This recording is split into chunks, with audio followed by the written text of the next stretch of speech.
Hello my YouTube friend, ہمیں آج کی سٹوری رحمت البادشاہ کی سچی کہانی ہانیہ نے سینڈ کری ہے۔ اگر آپ کو بھی اپنی کہانی اپنے دوستوں کو سنانی ہے تو ہمیں سینڈ کریں۔ سینڈ کرنے کے لیے ہم نے لنک ڈسکرپشن باکس میں دیا ہے۔ آئے دیکھتے ہیں ہانیہ کی سٹوری رحمت البادشاہ کی سچی کہانی۔ سلجوقی سلطنت کا ایک بادشاہ سلطان شامی نامی ہوا کرتا تھا۔ ایک دن اصفہان کے جنگل میں شکار کو نکلا۔ ایک گاؤں سے گزر رہا تھا کہ شاہی آدمیوں کو بھوک لگی۔ ایک غریب بڑھیا کی گائے بندھی ہوئی تھی جس کے دودھ سے بڑھیا کے 3 بچے پلتے تھے۔ انہوں نے اس گائے کو ذبح کیا اور خوب کباب بنا کر کھائے۔ بڑھیا روئی پیٹی چلائے مگر کسی نے پرواہ نہ کی۔ دل میں کہنے لگی بادشاہ سے کیوں نہ فریاد کی جائے۔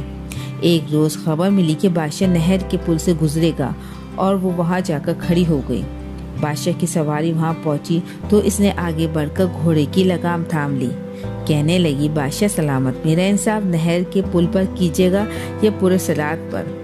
بادشاہ کے ہمراہی بڑھیا کی جرت دیکھ کر حیران ہو گئے اور اس کو وہاں سے ہٹنے کو کہا، لیکن بادشاہ گھوڑے سے اترا اور کہنے لگا پورے سرات کی طاقت نہیں، یہی انصاف کروں گا۔